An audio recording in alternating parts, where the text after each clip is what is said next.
ఉమ్మడి పశ్చిమ గోదావరి జిల్లాలో 17 స్థానాల్లో ఎన్నికలు నువ్వా నేనా అన్న రీతిలో కొనసాగుతున్నాయి.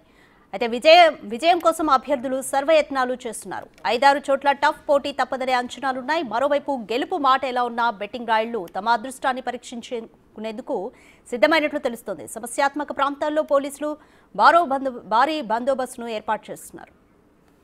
రైట్, మరింత సమాచారం ఏలూరు నుంచి మా ప్రతినిధి సాగర్ అందిస్తారు. సాగర్, గత ఎన్నికలను దృష్టిలో పెట్టుకుని ఏలూరు దగ్గర కూడా ఎటువంటి ఏర్పాట్లు చేస్తున్నారు? సమస్యాత్మక ప్రాంతాలు ఎన్ని గుర్తించారో అక్కడ ఎటువంటి ఏర్పాట్లు చేస్తున్నారు?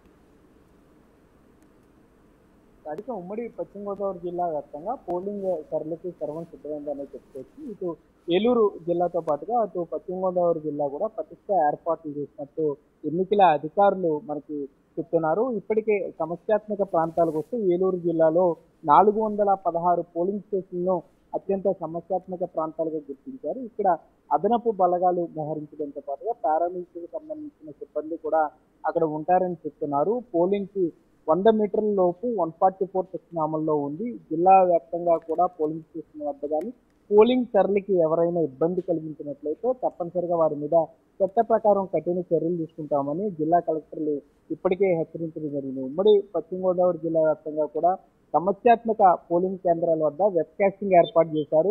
వెబ్ కాస్టింగ్ ద్వారా ఎప్పటికప్పుడు పోలింగ్ సరళిని జిల్లా కలెక్టరేట్ లో అధికారులు అబ్జర్వ్ చేస్తుంటారు. ఒకవేళ అక్కడ ఏదైనా ఇబ్బంది వచ్చినా దాన్ని వెంటనే రెక్టిఫై చేయడానికి అదనపు సిబ్బందిని కూడా వారికి అందుబాటులో కూడా మోహరించడం జరిగింది. ఈవీఎం గత ఎన్నికల్లో కొన్ని చోట్ల ఈవీఎంలు మొరాయించి పోలింగ్ ఆలస్యమైన నేపథ్యంలో అధికారులు ఈసారి ముందు జాగ్రత్త చర్యలు తీసుకున్నారనే చెప్పుకోవచ్చు. ప్రతి పోలింగ్ స్టేషన్ లో కూడా ఒక రిజర్వ్ ఈవీఎం ని కేటాయించారు.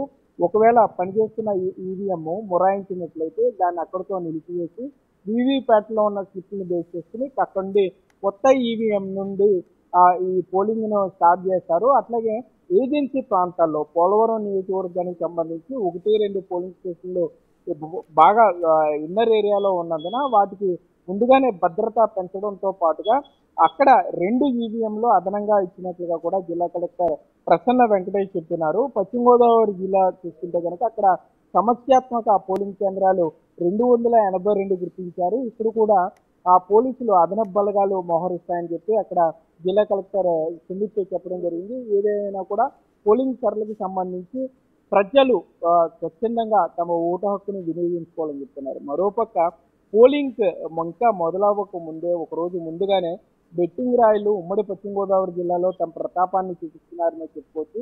జిల్లాలో ఏ పార్టీకి ఎన్ని సీట్లు వస్తాయనే దాని మీద, అభ్యర్థులకు సంబంధించి కూడా గెలుపు గుర్రాలు ఎవరు అనే దాని మీద కూడా భారీ ఎత్తున ఉమ్మడి పశ్చిమ గోదావరి జిల్లాగా పందాలు జరుగుతున్నాయి.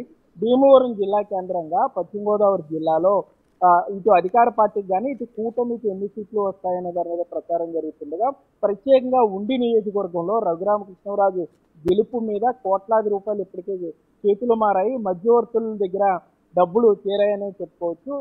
రఘురామకృష్ణరాజు గెలుపుతో పాటుగా మెజారిటీ మీద కూడా పందాలు కాస్తున్నారు. మరోపక్క నర్సాపురం నియోజకవర్గంతో పాటుగా ఉమ్మడి పశ్చిమ గోదావరి జిల్లా వ్యాప్తంగా జనసేనకి 6 అసెంబ్లీ నియోజకవర్గ సీట్లు కూటమిలో కేటాయించారు. ఇందులో 6 అసెంబ్లీ నియోజకవర్గాల్లో జనసేన పార్టీ ఎన్ని నియోజకవర్గాలు గెలుచుకుంటుంది అనే దాని మీద కూడా పన్నూరాయిలు ఆసక్తి చూపిస్తున్నారు, పందాలు కడుతున్నారని చెప్పుకోవచ్చు. ఇక పర్టికులర్ గా ఏలూరు జిల్లా చూసుకుంటే కనుక దెందులూరు నియోజకవర్గంలో టఫ్ పోర్ నడుస్తుంది.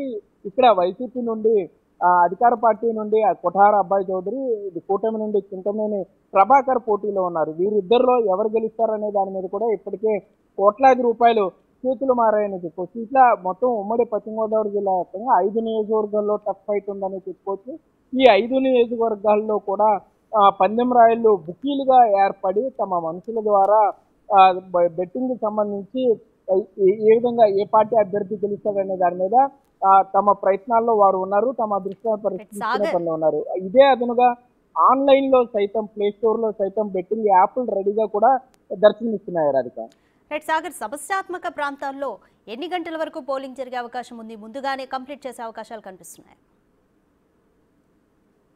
అయితే సమస్యాత్మక ప్రాంతాలకు సంబంధించి ఉదయం 7 గంటల నుండి సాయంకాలం 6 గంటల వరకు కూడా యథావిధిగా పోలింగ్ జరుగుతుందని ఎన్నికల అధికారులు చెప్తున్నారు. కాకపోతే అక్కడ వెబ్ కాస్టింగ్ ఏర్పాటు చేశారు కాబట్టి అదనపు బలగాలు కూడా ఉన్నాయి కాబట్టి అక్కడ ఏమీ మినహాయింపు లేదు. మొత్తం ఆ పోలింగ్ సరళి పూర్తయ్యేంత వరకు కూడా అన్ని చోట్ల జరిగినట్లే ముందుగానే ఉదయం 7 నుండి సాయంత్రం 6 గంటల వరకు కూడా పోలింగ్ జరుగుతుందని ఎన్నికల అధికారులు చెప్తున్నారు. ఏదైతే ఏజెన్సీ ప్రాంతాలకు సంబంధించి మాత్రం 6 గంటల తర్వాత ఆ ఈవీఎంలు సేఫ్ గా స్ట్రాంగ్ రూమ్ కు వచ్చేంత వరకు కూడా ఇటు పోలీసులతో పాటు అదనపు బలగాలు కూడా అప్రమత్తంగా ఉండాలని ఎన్నికల అధికారులు చెప్తున్నారు. మరోపక్క రాజకీయ ఇప్పటికే ఉమ్మడి పశ్చిమ గోదావరి జిల్లా వ్యాప్తంగా 144 సెక్షన్ అమల్లో ఉన్న నేపథ్యంలో రాజకీయ పార్టీలకు సంబంధించి కానీ లేదా ఇతరులు కూడా ఎవరు అనుమతి లేని మీటింగ్లు ఏర్పాటు చేయడం కానీ సదస్సులు కూటమిలుగా కలిసి ఉండటం కూడా చేయొద్దని ఎన్నికల అధికారులు చెప్తున్నారు.